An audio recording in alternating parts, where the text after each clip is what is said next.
ಎಲ್ಲರಿಗೂ ನಮಸ್ಕಾರ. ನಾನು ನಿಮ್ಮ ತೇಜಸ್ವಿ ನಾಗಲಿಂಗಸ್ವಾಮಿ ಮಾತಾಡ್ತಾ ಇದ್ದೀನಿ, ಕನ್ನಡ ಹೋರಾಟಗಾರ.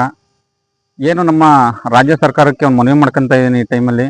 ಮತ್ತು ನಮ್ಮ ಜಿಲ್ಲಾಡಳಿತ ಮೈಸೂರು ಜಿಲ್ಲಾಧಿಕಾರಿಗಳಿಗೆ ಏನು ಈ ಸಲ ಬೇಸಿಗೆ ವಿಪರೀತವಾಗಿ ಇರೋ ಕಾರಣ ಮನುಷ್ಯರಿಗೆ ಓಡಾಡೋಕ್ಕಾಗ್ತಾ ಇಲ್ಲ. ಅಂಥದ್ರಲ್ಲಿ ನಮ್ಮ ಝೂ ಅಲ್ಲಿ ಇರ್ತಕ್ಕಂಥ ಪ್ರಾಣಿಗಳಿಗೆ ಒಂದು ರೀತಿ ವಿಶೇಷವಾಗಿ ನೀವು ಅನುದಾನ ಕೊಡಬೇಕು ಈ ಟೈಮಲ್ಲಿ ರಾಜ್ಯ ಸರ್ಕಾರ. ನಾನು ಈಗ ಮೊನ್ನೆ ಹೋಗಿದ್ದೆ ಝೂಗೆ. ಎಷ್ಟು ಬಿಸಿಲಿದೆ ಅಂದರೆ ನಮಗೆ ನಡೆಯೋಕ್ಕಾಗ್ತಾ ಇಲ್ಲ. ವಯಸ್ಸಾದವರೆಲ್ಲ ಅಲ್ಲಲ್ಲೇ ಕುಂತ್ಕೊಂತವ್ರೆ. ಆದ ಕಾರಣ ನಮ್ಮ ಯಾರು ಸಂಬಂಧಪಟ್ಟ ಅದಕ್ಕೆ ಏನೋ ಒಂದು ವಿಭಾಗ ಮಾಡಿರ್ತಾರೆ, ಸದಸ್ಯರುಗಳಿದ್ದಾರೆ, ಅಧ್ಯಕ್ಷರುಗಳಿದ್ದಾರೆ, ಹೆಚ್ಚಿನ ರೀತಿಯಲ್ಲಿ ಅದಕ್ಕೆ ಒಳ್ಳೆ ರೀತಿಯಲ್ಲಿ ಅನುದಾನ ಕೊಡಬೇಕು. ಪಾಪ ಪ್ರಾಣಿಗಳು ಹೇಳ್ಕೊಂತಾವೆ, ನಾವಾದರೆ ಮನುಷ್ಯರುಗಳು ಹೇಳ್ಕೊಂತೀವಿ ಬಿಸಿಲಾಗ್ತೈತೆ, ನೀರು ಕುಡಿಬೇಕು, ಜ್ಯೂಸ್ ಕುಡಿಬೇಕು ಅಂತ. ಪಾಪ ಅವಕ್ಕೇನು ಗೊತ್ತಿರುತ್ತೆ. ಮತ್ತು ವಿದೇಶದಿಂದೆಲ್ಲ ತರಿಸಿದ್ದೀರಾ ಪ್ರಾಣಿಗಳನ್ನ.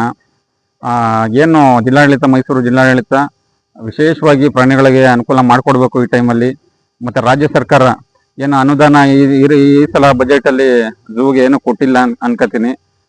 ವಿಶೇಷ ಆದ್ಯತೆ ಅಡಿಯಲ್ಲಿ ತಕ್ಷಣ ನಮ್ಮ ಮೈಸೂರು ಝೂಗೆ ಅನುದಾನ ಕೊಡಬೇಕು, ಪ್ರಾಣಿಗಳನ್ನ ರಕ್ಷಣೆ ಮಾಡಬೇಕು ಅಂತ ಮನವಿ ಮಾಡ್ಕೊತಾ ಇದ್ದೀನಿ. ಅದಲ್ಲದೆ ಏನು ಮೃಗಾಲಯಕ್ಕೆ ನಮ್ಮ ಯಾರೋ ಒಂದು ಹೋರಾಟಗಾರನ ಸದಸ್ಯರಾಗಿ ನೇಮಿಸ್ಬೇಕು ರಾಜ್ಯ ಸರ್ಕಾರ.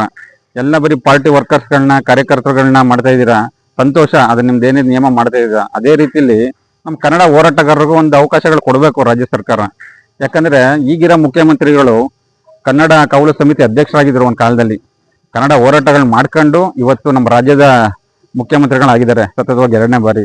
ಅದೇ ರೀತಿಯಲ್ಲಿ ಸನ್ಮಾನ್ಯ ಮುಖ್ಯಮಂತ್ರಿಗಳು ನಮ್ಮ ಹೋರಾಟಗಾರರು ನೀವು ಪರಿಗಣನೆಗೆ ತಗೊಂಡು ಯಾವ್ಯಾವ ಸಮಿತಿಗಳಿದ್ದಾವೆ ಅದಕ್ಕೆಲ್ಲ ಒಬ್ಬೊಬ್ಬ ಕನ್ನಡ ಪರ ಹೋರಾಟಗಾರರನ್ನ ನೀವು ನೇಮಿಸಬೇಕು ಅಂತ ನಾನು ಈ ಮೂಲಕ ಒತ್ತಾಯ ಮಾಡ್ತಾ ಇದ್ದೀನಿ.